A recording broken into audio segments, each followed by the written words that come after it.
इस सीरीज का नाम है मेरियान 2019। शुरू में हम मेन कैरेक्टर एमा को देखते हैं, जो एक मशहूर राइटर थी। वो एक विच यानी चुड़ैल जिसका नाम मेरियान था, उसके बारे में कहानियां लिखा करती थी। उसकी ऐसी कहानियों को लोग काफी पसंद भी किया करते थे और इसी वजह से एमा इतनी मशहूर थी। ये काम वो काफी सालों से करती आ रही थी, मगर अब वो मेरियान के बारे में कहानियां लिखना बंद कर देती है, क्योंकि अब उसे ऐसे लगने लगा था कि मुझे ऐसी डरावनी कहानियों की जगह कुछ अच्छा लिखना चाहिए। उसने अपनी किताब में सिर्फ यही लिखा था कि एक लड़की के सपनों में मेरियान विच आकर उसे तंग करती है, और उसकी ये कहानी बेहद ही मशहूर हो गई थी। इस किताब ने बहुत पैसे कमाए थे, लेकिन अक्सर एमा अपनी पुरानी जिंदगी के बारे में सोचकर बहुत ज्यादा परेशान हो जाती है, जिसके बाद वो बहुत सारी शराब पी लिया करती है। उसके साथ काम करने वाली लड़की, जो उसकी काफी अच्छी दोस्त भी थी, एमा का बहुत ख्याल रखती है। अब यहाँ हमें एक और बात पता चलती है कि एमा के सपने में खुद मेरियान आया करती थी, जो उसको काफी डरा देती थी। अब रोज रोज अपने फैंस, चाहने वाले लोगों से मिलना, उनकी किताब पर साइन करना, ये एक राइटर के लिए आम बात होती है। इसी तरह एक दिन एमा जब ये सब कर रही थी, तभी उसके पास एक लड़की आती है जो उसकी बहुत बड़ी फैन थी। कहती है कि मेरियान इस दुनिया में आ गई है, उसने मेरी मॉम को अपने कंट्रोल में किया हुआ है, जिससे एमा अब तुम्हारी और तुम्हारे चाहने वालों की जिंदगी को खतरा है। अगर तुमने मेरियान के बारे में लिखना बंद कर दिया तो सब मारे जाएंगे। यहाँ पर नोट करने वाली बात ये थी कि इस लड़के की माँ ही एमा को सपने में डरा रही थी, यानी कि मेरियान की आत्मा उसके अंदर थी। फिर इन बातों पर एमा को यकीन नहीं आता, इसलिए वो लड़की खुद अपनी जान ले लेती है अपनी बात को सही साबित करने के लिए, और साथ ही एक लॉकेट छोड़ती है ये कहकर कि ये मेरी मॉम को दे देना। इस हादसे के बाद एमा को अपने मॉम डैड की फिक्र हुई। अपने घर फोन करती है पर कोई भी फोन नहीं उठाता, क्योंकि वो कई सालों से अकेली रह रही थी, घर नहीं गई। इस बात को लेकर अब वो थोड़ा परेशान हो जाती है। अपने साथी को लेकर अपने टाउन जाती है, जहाँ पर उसके मॉम डैड सही सलामत थे। वो उनके साथ रात गुजारती है और अगली सुबह उस फैन की मॉम से मिलने जाती है जिसने अपनी जान ले ली थी। यहाँ आकर एमा को पता चला कि सच में उस लड़की की मॉम के अंदर मेरियान की आत्मा है, जो एमा से कहती है कि तुम्हें मेरे बारे में लिखते रहना होगा। अगर तुमने ऐसा ना किया तो अच्छा नहीं होगा, मैं तुम्हारे मॉम डैड को मार दूंगी। अब यहाँ एमा की मुलाकात अपने बचपन के दोस्तों से होती है, जो काफी सालों बाद एमा से मिल रही थी। इन चारों दोस्तों से एमा को बहुत प्यार था, खास तौर पर अपने एक मेल फ्रेंड से, जिसकी अब शादी हो गई थी। फिर एमा अब कुछ नहीं लिखती, इसीलिए उसके मॉम डैड गायब हो जाते हैं, जो मेरियान का ही काम था। काला जादू करके मेरियान की आत्मा सभी लोगों को अपने कंट्रोल में किया करती थी। यहाँ हमें एक चमड़ी से बनी पोटली भी दिखाई जाती है, जिसका मतलब ये था कि वो जहाँ पर भी होगी सबको अपने कंट्रोल में करती रहेगी। एमा अब फिर से अपनी कहानी लिखना शुरू करती है, और जो भी वो लिख रही थी सब कुछ सच होता जा रहा था। जिसके फौरन बाद एमा की मोम खुद ब खुद घर वापस आ गई, पर उनकी हालत बहुत खराब थी, क्योंकि अभी भी वो मेरियान के कब्जे में ही थी और एमा को बुरा भला बोलने लगती है। लेकिन यहाँ उसके डैड अभी भी गायब थे, क्योंकि मेरियान चाहती थी कि एमा अभी भी उसके बारे में लिखती रही। यहाँ पर अब उसकी मदद एक इंस्पेक्टर करता है, जो काले जादू के बारे में बहुत अच्छे से जानता था और एमा का बहुत अच्छा दोस्त भी था। लेकिन यहाँ पर अजीब बात ये थी कि मेरियान दिन में भी लोगों के दिमाग को अपने कब्जे में कर सकती थी और जो चाहे वो नजारा दिखा सकती थी। अब एमा के इस टाउन में आते ही हम समझ पाते हैं कि आखिर हुआ क्या था, मेरियान भी कौन थी और बार बार एमा के सपनों में क्यों आती थी। तो मेरियान 1587 में ट्यूसडे के दिन पैदा हुई थी, और जब वो 7 साल की हुई तो उसका घर जलकर राख हो गया, जहाँ से सिर्फ मेरियान और उसकी बिल्ली ही बाहर आई। फिर मेरियान को उसकी बहन ने पाल पोस कर बड़ा किया, मगर वो जगह भी जल्दी खत्म हो गई। यहाँ पर अजीब बात ये थी कि सब मारे गए, सिर्फ मेरियान और उसकी बिल्ली ही बच गई। फिर 17 साल की उम्र में उसकी शादी हुई, उसका एक बच्चा भी हुआ, पर जब वो 3 साल का हुआ तो मेरियान ने खुद ही उस बच्चे को आग के काफी नजदीक रख दिया, जिससे वो जलकर मारा गया। इसके बाद उसके 2 और बच्चे हुए, लेकिन उन्हें भी एक दिन वो घने जंगल में ले गई। लेकिन जब वापस आई तो उसके साथ उसके बच्चे नहीं थे, वो अकेली थी, जिसका मतलब था कि उन्हें भी मेरियान ने मार दिया होगा। आकर उसने बहुत ही खतरनाक काम किया, उसने अपने हस्बैंड का गला काट दिया और शैतान के सामने उसके साथी डीमन से शादी कर ली। यानी कि मेरियान शुरू से ही काले जादू जैसे काम किया करती थी, मगर फिर उसे प्रीस्ट और कुछ लोगों ने पकड़ लिया, क्योंकि उस जगह पर बहुत सारे बड़े और बच्चे मारे गए थे। फिर सब ने मिलकर उस पर क्रॉस वाला कपड़ा लगाकर उसे लटका दिया, मगर मेरियान का कहना था कि मैं कभी हार नहीं मानती, आने वाले वक्त में मैं दोबारा आकर तुम लोगों और तुम्हारे बच्चों को तंग करूंगी, क्योंकि मैं खाली हाथ कभी नहीं जाती, हमेशा अपने साथ कुछ न कुछ लेकर जाती हूँ। तो अब उसे 15 फीट जमीन के नीचे दबा दिया गया, और उसने जो डीमन से शादी की थी वो एग्रीमेंट भी साथ दफन कर दिया, ताकि उसे जलाया जा सके।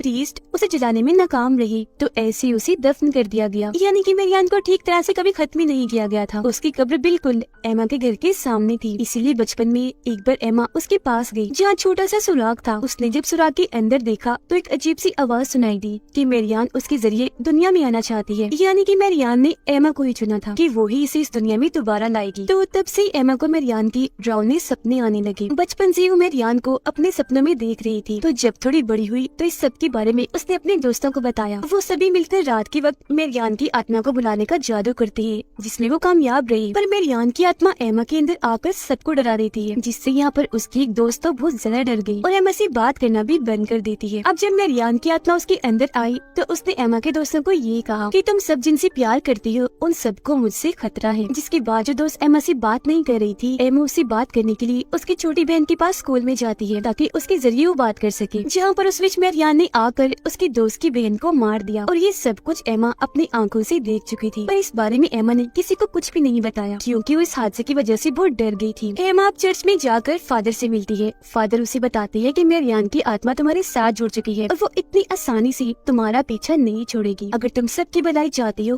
तो ये टाउन छोड़कर चली जाओ। अब एमा जानबूझकर अपने टाउन में बुरे बुरे काम करने लग गई, जिस वजह से उसके मॉम डैड ने उसे बाहर भेज दिया और फिर वो एक मशहूर राइटर बनी। और यही वजह थी कि अपने इस पास्ट की वजह से हर वक्त शराब के नशे में और परेशान रहा करती थी। अब कहानी दोबारा आ जाती है मौजूदा वक्त में। एमा को आज तक अपनी दोस्त की बहन की मौत का गम अंदर से खाए जा रहा था। यहाँ पर हैरान करने वाली बात ये थी कि मेरियान की आत्मा पिछले 15 सालों से एमा के पीछे पड़ी हुई थी, उसे डरा रही थी। एमा का किताब लिखना और उस कहानी में जिस लड़की के बारे में लिखा वो और कोई नहीं बल्कि खुद एमा थी। ये सब बातें एमा सोचकर नहीं लिखा करती थी, बल्कि ये सब कुछ उसके सपने थी जो उसने कहानियों के रूप में लिखी थी। अब एमा उस फैन लड़की की मोम के पास जाती है और उन्हें मारने की कोशिश करती है क्योंकि उनके अंदर मेरियान की आत्मा थी। पर एमा का जो इंस्पेक्टर दोस्त था वो उसे ऐसे करने से मना करता है। फैन लड़की की मोम के अंदर मेरियान की आत्मा एमा से कहती है कि अगर तुमने मेरे बारे में किताब ना लिखी तो तुम्हारे मोम डैड मर जाएंगे। और होता भी बिल्कुल ऐसा ही है। एमा जब घर जाकर देखती है तो उसकी मोम मर चुकी थी। तो उस लड़की की मोम को जाकर वो दोबारा मारने की कोशिश करती है, पर इस बार उसे एमा के साथ ही बचा लेती है, जिससे अब मेरियान की आत्मा उस औरत के जिस्म से जा चुकी थी और जाते जाते वो एमा की शादी को भी नुकसान पहुंचा के जाती है। इंस्पेक्टर को एमा के डैड मिल गई थी, वो उन्हें हॉस्पिटल लेकर जाता है। यहाँ पर हमें एक और बात पता चलती है कि मेरियान जब किसी के जिस्म में आकर वापस जाती है तो वो उस इंसान के जिस्म से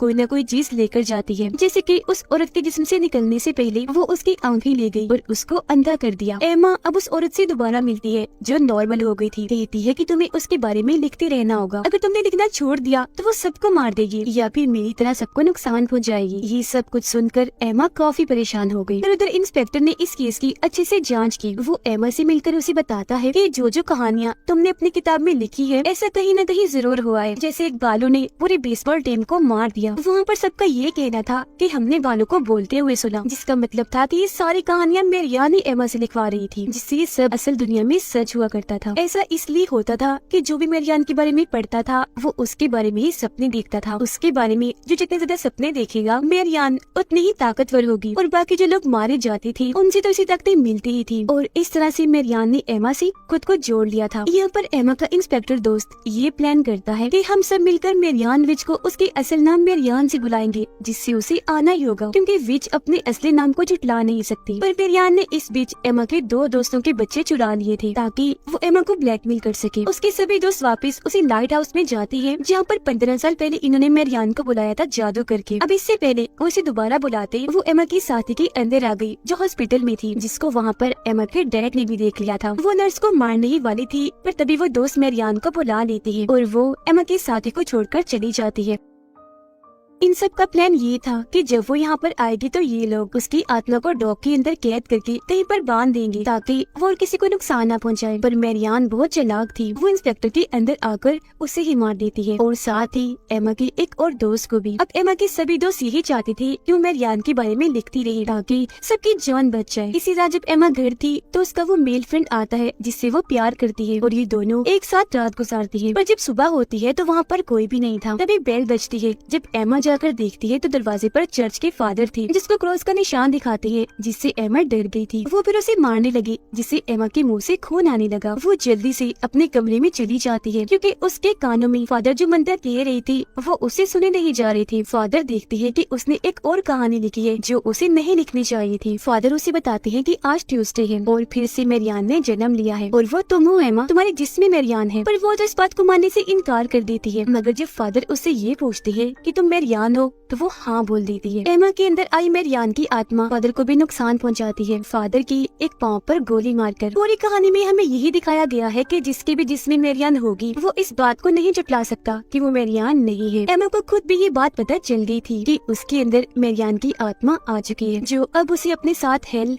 जहन्नुम में ले जाना चाहती थी। वो एमा को अपनी कब्र की तरफ ले जाती है। उसको मेरियान की लाश मिलती है जो अब तक बिल्कुल सही सलामत थी। वो एमा को कहती है चलो मेरे साथ मेरी दुनिया में। उधर असल दुनिया में एमा की तो समझ गई थी कि वो खतरे में है। वो एमा के घर जाकर उसके गले में अपना एक ताकतवर लॉकेट पहना देती है जो उसकी जान बचा सके, क्योंकि एमा का जिस्म इस दुनिया में था, सिर्फ उसकी आत्मा मेरियान के साथ हेल में जा रही थी। जिससे होता ये है कि हेल में एमा उसके साथ जाने से मना कर देती है। मतलब एमा अब अपने होश में आ गई थी। एमा खुद को मारना चाहती थी ताकि उसके साथ साथ मेरियान भी खत्म हो जाए, पर मेरियान उसे रोक रही थी। उधर फादर भी मेरियान की कब्र के पास पहुंचकर आग लगाना चाहते थे ताकि वो एमा को बचा सके। उधर अब मेरियान की दुनिया हेल में एमा के पास बेसबॉल बैट था जिससे वो मेरियान की आत्मा को मारती है और असल दुनिया में उसकी दोस्त एमा को बचा लेती है खुद को गोली मारने से। फादर भी मेरियान की कब्र को आग लगा देते हैं, पर मेरियान की आत्मा ने उन्हें अंदर खींच लिया था, जिसमें जलकर मेरियान की आत्मा तो खत्म होती है, साथ में फादर भी मारे जाते हैं। एमा की डेट बिल्कुल ठीक हो गई थी। उनका रिश्ता एमा के साथ काफी अच्छा हो गया था, जो आज से पहले नहीं था। एमा को उसके साथी भी वापस मिल गई थी, मगर उसके बोलने की ताकत जा चुकी थी, क्योंकि मेरियान जाते जाते कुछ न कुछ साथ ले जाती है। वो दोनों टाउन को छोड़कर जा रही थी। जाते हुए सबसे मिलती है। यहाँ पर एमा अपने मेल फ्रेंड से मिलकर उस रात के बारे में बताती है कि तुम आए और हमने रात साथ गुजारी थी। मगर वो ये सुनकर हैरान हो जाता है क्योंकि वो आया ही नहीं था। उसे गुस्सा आ गया और वो यहाँ से चला गया। यहाँ पर एमा बहुत परेशान हो जाती है। वो अपने साथी से पूछती है कि तुम्हें भी मेरियान काले समंदर के पास लेकर गई थी? तो वो कुछ नहीं कहती, पर अचानक से बोल पड़ती है कि हाँ हाँ मैंने भी हेल को देखा है। एमा हैरान होते हुए फिर से पूछती है, पर वो कुछ नहीं बताती। एमा को सारे रास्ते उल्टी आ रही थी। उसके साथी उसके लिए प्रेगनेंसी किट लेकर आती है, चेक करने के लिए कि कहीं वो माँ तो नहीं बनने वाली। एमा कहती है क्या मजाक है, ऐसा कुछ नहीं हो सकता, मेरी शादी नहीं हुई। लेकिन जब वो टेस्ट करती है तो सच में वो माँ बनने वाली थी। अब यहाँ उसके माँ बनने की दो वजह हो सकती है। हो सकता है उस रात एमा की दोस्त के रूप में डीमन आया हो। वो रात एमा के साथ रहा क्योंकि वो मेरियान को दोबारा जिंदा करना चाहता है और एमा के पेट में मेरियान का ही रूप है। दूसरी वजह ये हो सकती है कि उस रात मेरियान ने खुद उसके दोस्त को अपने कंट्रोल में करके एमा के पास भेजा हो ताकि एमा के जरिए मेरियान का दूसरा जन्म हो, मतलब वो एमा से पैदा हो, क्योंकि शुरू से उसने एमा को ही चुना। आपको क्या लगता है कमेंट सेक्शन में जरूर बताइएगा। और इसी सीन और सस्पेंस के साथ ही ये सीरीज इधर ही खत्म हो जाती है।